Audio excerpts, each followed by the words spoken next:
Hello and welcome to a new episode of ReptilTV. I need to lift up my little intro animal a bit. Fascinating terrarium animal, we made an episode about it. A chicken eater, spilots. Chicken eaters are fascinating terrarium snakes.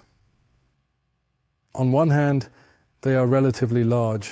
As you can see here, it is clearly over 2 meters long. On the other hand, it's an incredibly active terrarium animal that specifically hunts its prey, tracking its targets, either in the terrarium or in the wild. Where is he looking with his eyes? Where is the prey? Where is he observing things? You can also see it in their relatively large eyes. It's definitely a snake that, unlike many other snakes, has good eyesight. They are always a bit restless, a bit hectic, I would say, but they are not aggressive in any way whatsoever.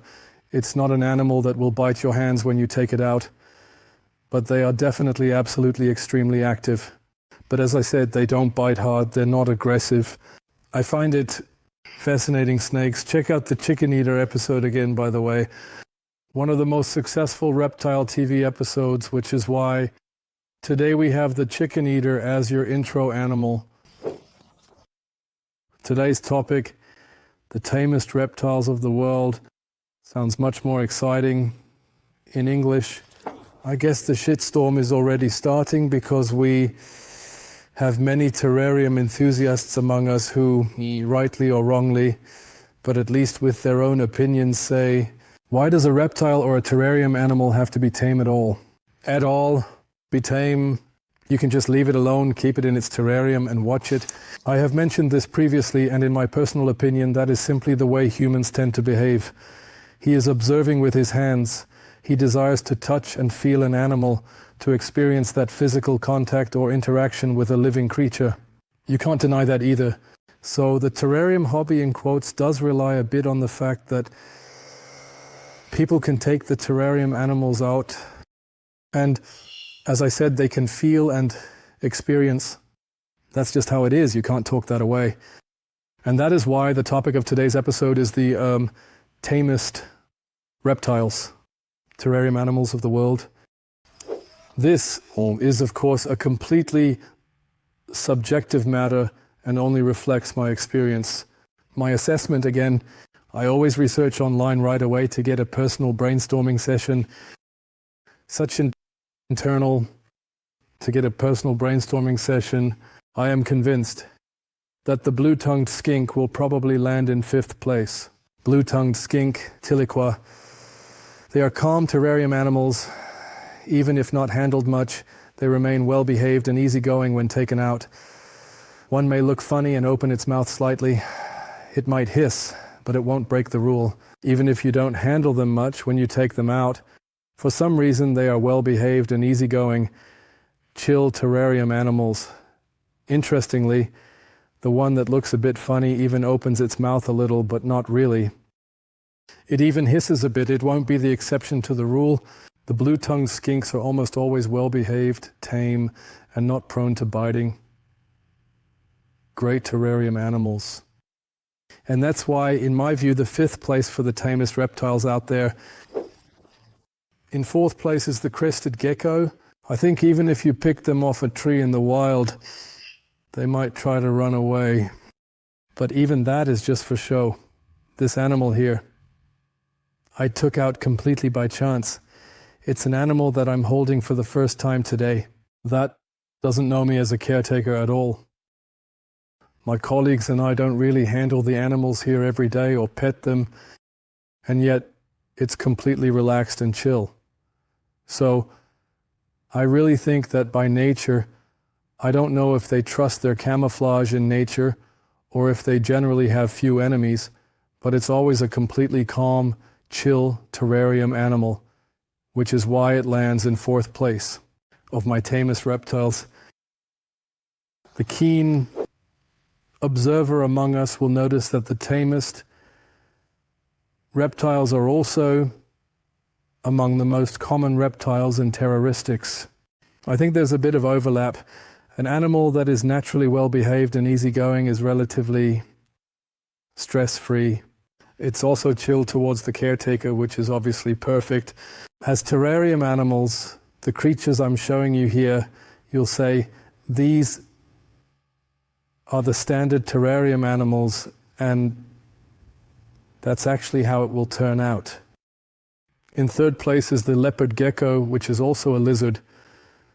No matter how rarely I handle it, even if I only take it in my hand once every 6 months, even if I only take it in my hand or out of the terrarium once every 6 months, it's still relaxed and chill.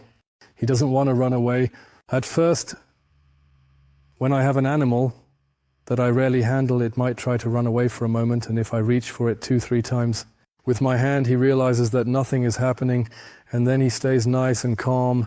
So sitting on my hand is the leopard gecko, Eublepharis, macularius, in third place among the tamest reptiles in the world.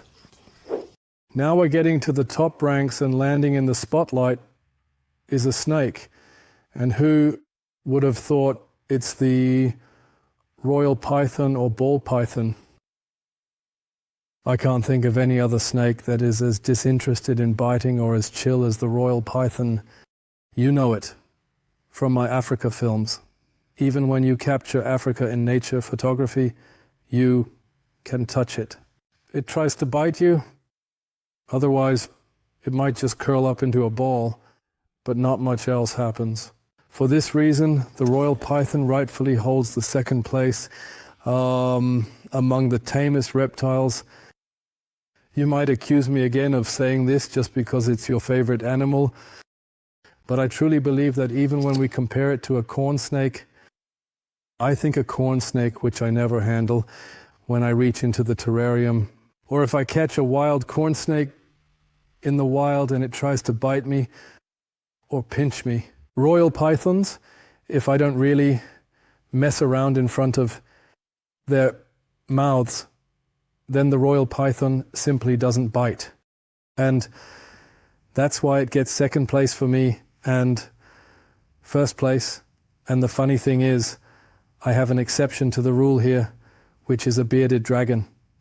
We've had it here for a while, and everyone in the place knows it because it's such an exception. This one is the little troublemaker among bearded dragons.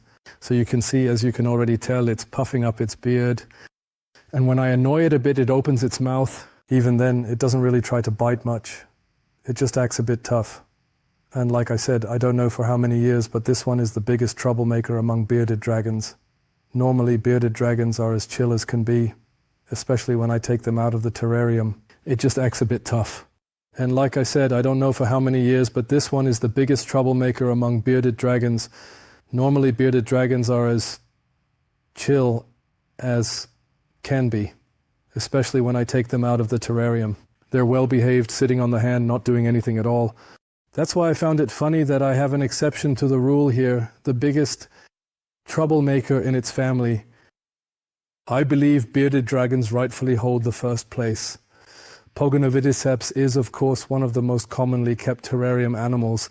I mentioned that earlier. Our list of the tamest reptiles in the world.